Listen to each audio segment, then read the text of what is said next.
오늘 저와 함께 나누실 하나님의 말씀은 열왕기상 12장 12절부터 20절의 말씀입니다. 열왕기상 12장 12절부터 20절의 말씀 교독해서 읽으실 때에 제가 먼저 읽고 성도님들 그 다음 순서로 마지막 20절 함께 읽겠습니다. 제가 먼저 읽습니다.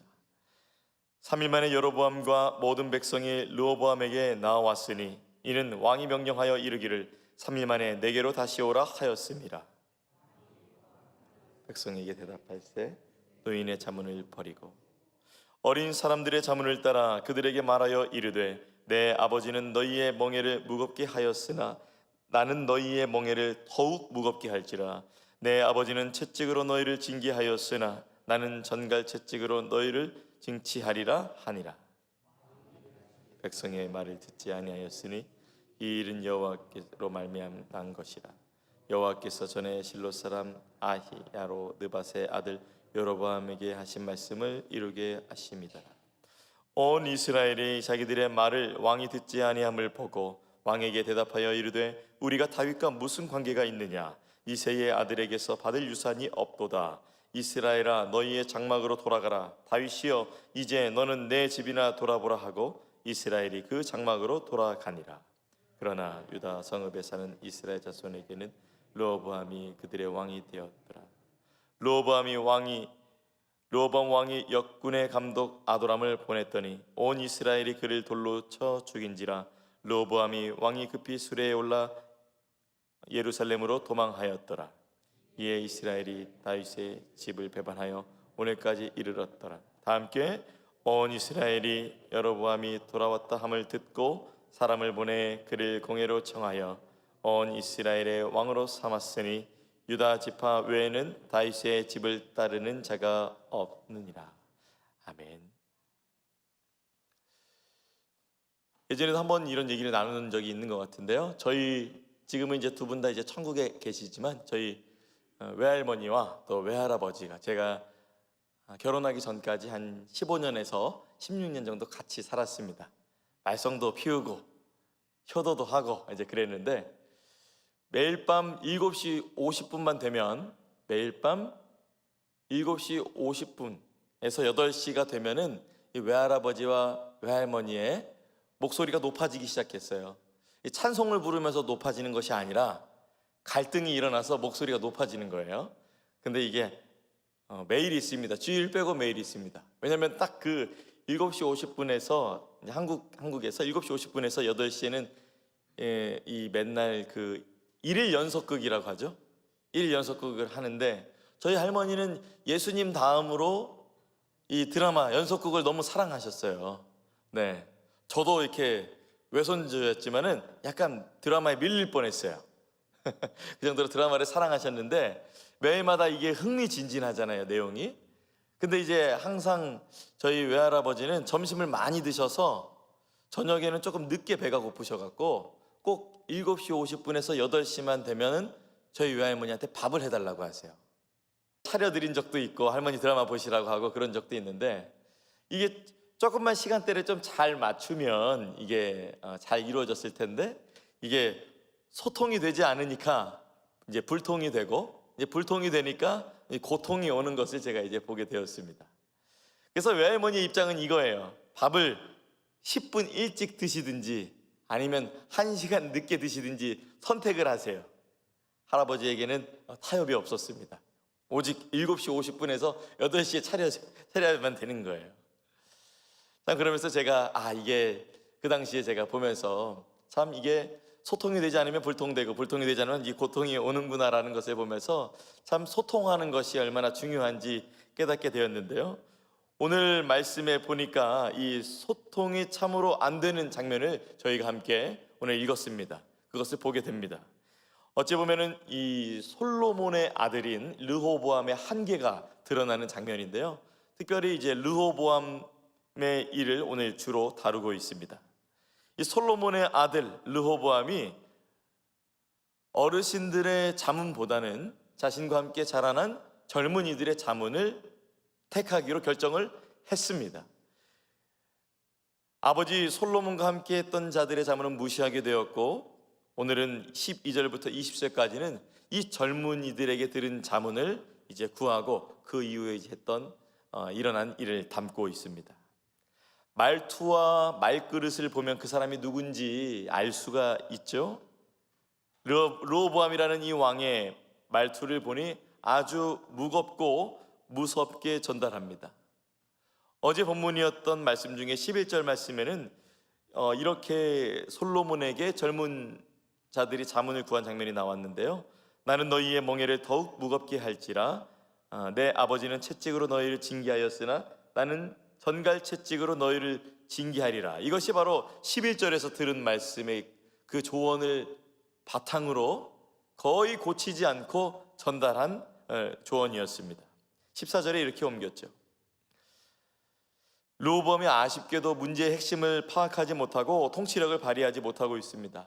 이 모습을 보자 하니 모세와 아론의 요청에도 바로가 아주 어리석게 행동했던 것처럼 그러한 모습이 보여집니다. 그래서 16절에 보니까 백성들이 아주 실망을 하게 됩니다. 그래서 이렇게 얘기하죠. 우리는 다윗과 나눌 분깃이 없으며 그 다윗하고 이제 경계를 쭉 긋고 이어서 말합니다. 이새의 아들에게서 받을 유산이 우리에게 없도다. 이스라엘아 각각 장막으로 돌아가라 라면서 이제 이것은 이 나라가 이제 나뉘어지기 이제 시작합니다.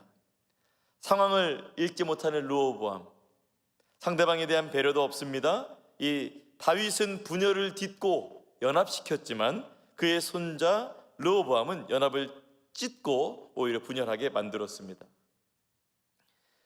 17절에서 18절 말씀 보니까 르호보암은 유다 성읍에 사는 자들의 작은 지지만 얻었습니다. 그래서 이제 북쪽에 있는 이스라엘의 10개의 지파들은 이제 북이스라엘로 나눠지게 되고 이제 르호보암이 있는 곳은 이제 남유다 이렇게 나눠지게 되는 것이죠. 이렇게 했던 것뿐만이 아니라 이 르호보암 이분이 고집이 굉장히 셉니다. 그냥 이렇게 해서 그들을 그냥 순순히 보낸 게 아니라 또 17절에서 18절 말씀에는 이 아도람이라는 사람을 르호보암이 보냅니다. 근데 아도람이라는 사람이 이렇게 가서 제가 좀 말이 심했습니다. 좀 마음 좀 푸시죠. 이렇게 하면 좋을 텐데 그런 게 아니라 이 아도람이라는 분이 더 가서 더 일을 시키기 위해서 이분을 이제 보낸 거예요. 이분이 원래 무슨 일을 감당을 했었냐면은 강제 노역과 세금 징수를 담당했던 자가 바로 아도람이었습니다.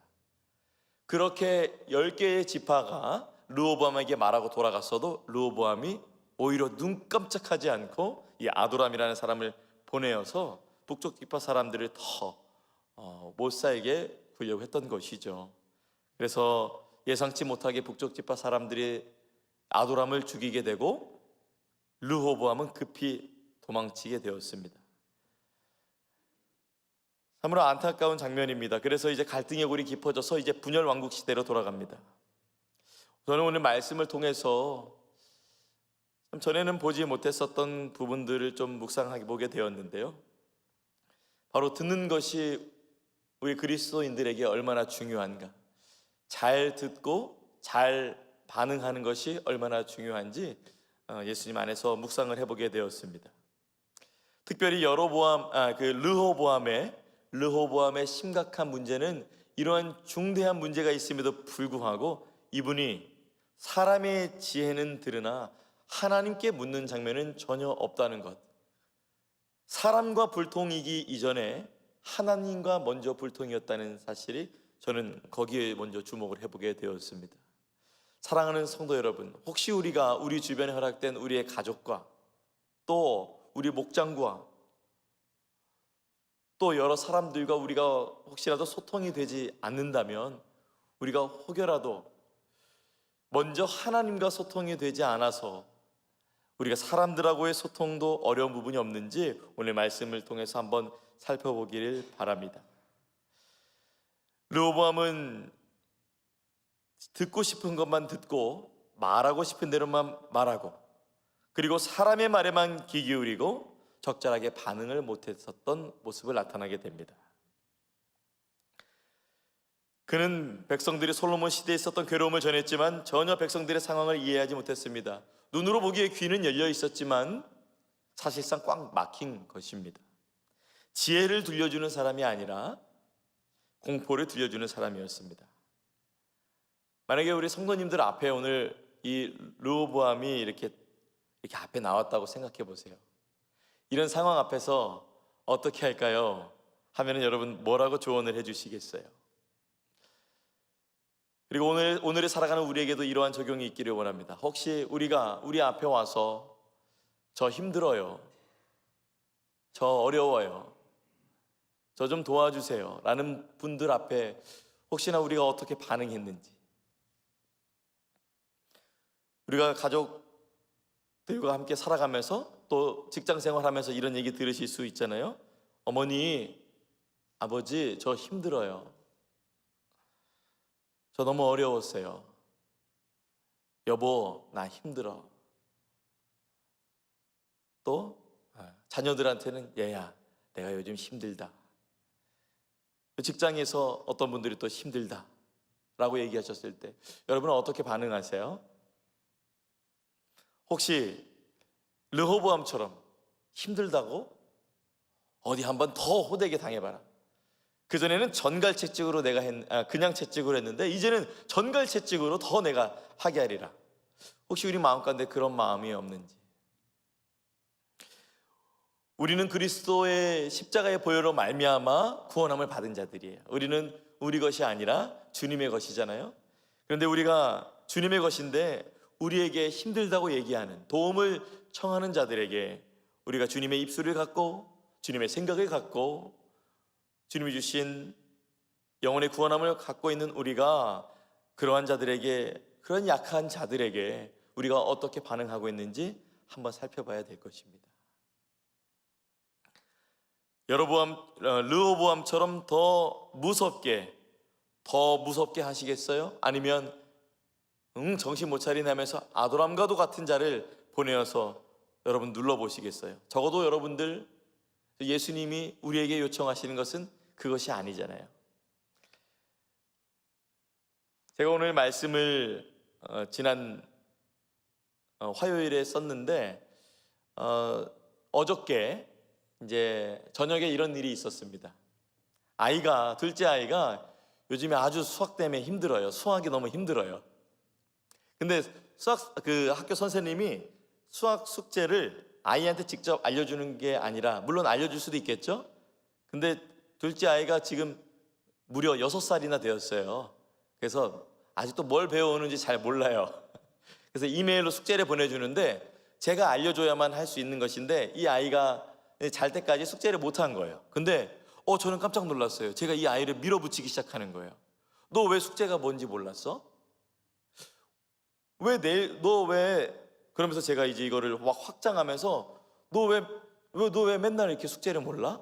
하면서 제가 막 아이를 몰아붙이는 거예요. 근데 이 아이가 오늘 아빠 제가 오늘 이렇게 피아노도 쳤고 책도 읽었고 이것도 했는데 요거는 제가 몰랐어요. 제가 오늘 또 이렇게 미술 또 그리기도 오랫동안 하느라 힘들었어요. 그렇게 얘기했는데 아니 제가 그건 됐고 나는 지금 내가 얘기하는 거는 그게 아니라 너 왜 수학 숙제 아니냐 지금 그거 물어보는 거잖아 하면서 막 그렇게 하는 모습을 봤는데 제가 르호보암이 생각이 났어요.